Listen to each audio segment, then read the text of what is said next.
Hola, buenos días. Este es mi parcial del segundo corte de Informática Médica. Mi nombre es Harijinet Abril García,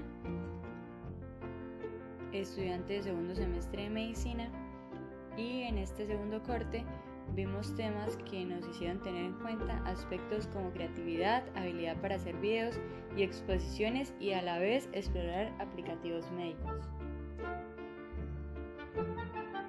Una exposición oral consiste en hablar en público sobre un tema determinado. A la exposición oral también se le llama conferencia o ponencia, con su espacio y con claridad, y se pueden utilizar además carteles, transparencias.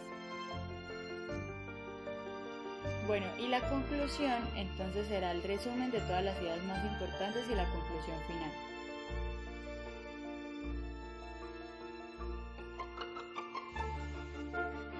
Los factores que inciden en una exposición.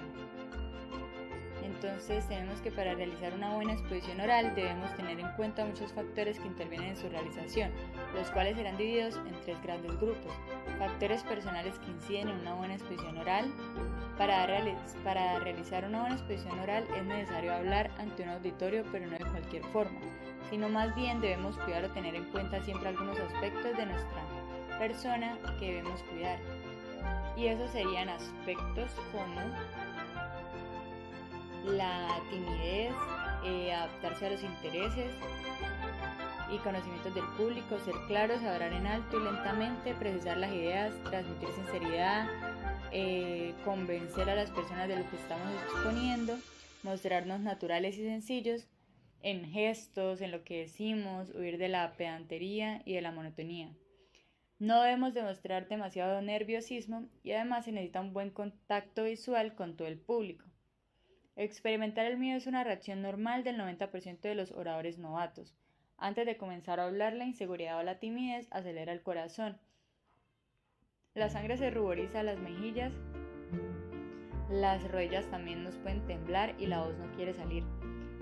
Es difícil recibir consejo en este momento y quizás solamente podamos pensar en las primeras frases y recuperaremos la tranquilidad. Entonces, aquí se debe olvidar el miedo ocupándonos de otras cosas, como los puntos de nuestra exposición, revisar la sala, los materiales que vamos a emplear, saludar a las personas conocidas que vienen a escucharnos y etc. En la exposición oral además se deben evitar tener tics, aumento de nuestro nerviosismo, y hay que respirar profundamente varias veces, sonreír un poco para entablar un contacto afectivo con el auditorio. Prácticamente la totalidad de las veces que hablamos ante un público hemos tenido tiempo de preparar nuestro discurso. Entonces debemos elaborar bien un plan para que nuestra exposición pueda fluir de manera correcta. Ahora, los factores temáticos que inciden en una buena exposición oral. Además de tener en cuenta el control que debemos tener al hablar ante el público, recordemos que nuestra finalidad es entregar un mensaje. Entonces este mensaje debe estar expuesto en el mayor orden posible y con la mayor claridad. Por lo tanto, debemos entonces preparar el material, preparar las instalaciones físicas, prepararse psicológicamente, preparar la audiencia, presentación personal que es importante, llegar puntuales, realizar un programa de exposición oral, elaborar un guión, hablar despacio y preparar la intervención. Y además tenemos también factores formales que inciden en una exposición oral. Nuestra presentación personal debe ser intachable, debemos llegar puntualmente y en el día asignado. Ahora veremos el método científico. Los pasos del método científico son la observación, inducción, hipótesis, experimentación, análisis, conclusión. Y este tiene como objetivo la búsqueda de información, la redacción científica y para finalizar la exposición de trabajo científico. Esta es una metodología para obtener nuevos conocimientos que ha caracterizado históricamente a la ciencia y que consiste en la observación sistemática, medición, experimentación, formulación, análisis y modificación de la hipótesis.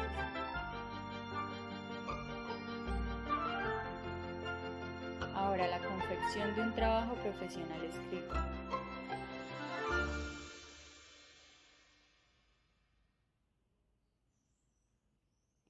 Para esto debemos tener en cuenta entonces dos aspectos que ven aquí resaltados muy importantes, que es la bibliografía Y en este caso les vamos a enseñar dos métodos diferentes, el método Vancouver y el método de Harvard. Y la bioestadística, que puede ser una herramienta muy útil para poder confeccionar un trabajo profesional escrito de manera correcta, en la que se emplean programas bioestadísticos epidemiológicos. Hablaremos un poco de los pasos para realizar un trabajo escrito.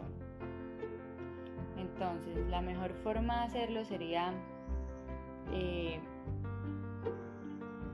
tener en cuenta si va a ser de aspecto intelectual, en el que utilizado desde hace muchísimo tiempo. Los 4 fundamentos del método de Harvard en negociación incluyen las personas, separar a las personas del problema, las opciones, generar una variedad de posibilidades antes de decidirse a actuar, los intereses, concentrarse en los intereses y no en las posiciones, y los criterios, insta en qué resultado se basa algún criterio objetivo. Otros temas que vimos en informática médica fueron el software educativo para estudiantes de medicina y los grupos de portales médicos, como foros de discusión, grupos de noticia,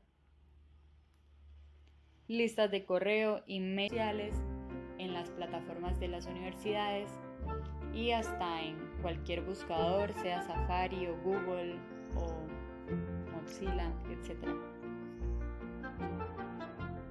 Otros temas que comentamos en informática médica fueron salud, este es también llamado la cibermedicina, y esta alude a la aplicación de tecnologías de la información y comunicaciones para la atención de la salud, la vigilancia y la documentación sanitaria, así como la educación de los conocimientos y las investigaciones en materia de la salud.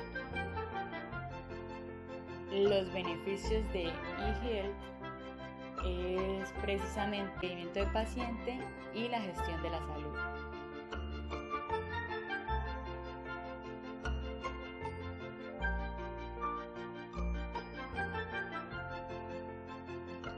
Además vimos también el método clínico, entonces por aquí les puse las diferencias del método científico versus el método clínico. Entonces entenderemos que el método científico alude a cualquier tipo de ciencia, puede ser bioestadística, ciencias naturales, todo lo que requiera una experimentación para poder validar una hipótesis. Pero en el método clínico entonces nos vamos a guiar más a temas médicos, a profesionales de la salud, y ellos son quienes utilizan este método.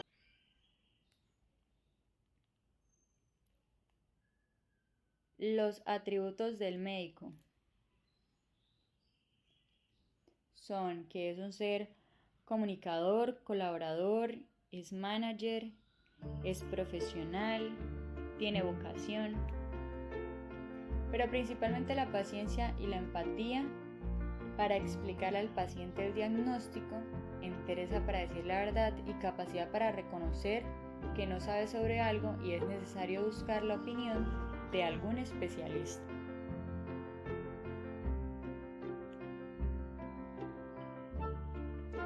Esta es una imagen de eSalud en Colombia que les quería compartir sobre la proyección de la inversión en salud del 2016 hasta el 2020, según la Alcaldía Mayor de Bogotá. Además de esto, el último tema trató sobre realizar videos médicos, y la estructura de los videos médicos entonces consta de un objetivo, resumen, introducción, desarrollo y conclusión. Así también entonces nos enseñaron que podíamos crear videos médicos para hablar sobre atención sanitaria, tanto si se trata de un debate sobre ortopedia como si es una ponencia sobre los puntos más importantes de hematología. En este bloque descubrimos cómo crear videos sobre medicina, considerado como un medio de enseñanza de gran utilidad en ciencias médicas. Teniendo en cuenta este planteamiento, se realizó una revisión del documental a fin de detallar las características generales de este medio de enseñanza y la necesidad de evolucionar hacia formas más interactivas. Citamos cada uno algunos antecedentes de esta temática y las experiencias del programa.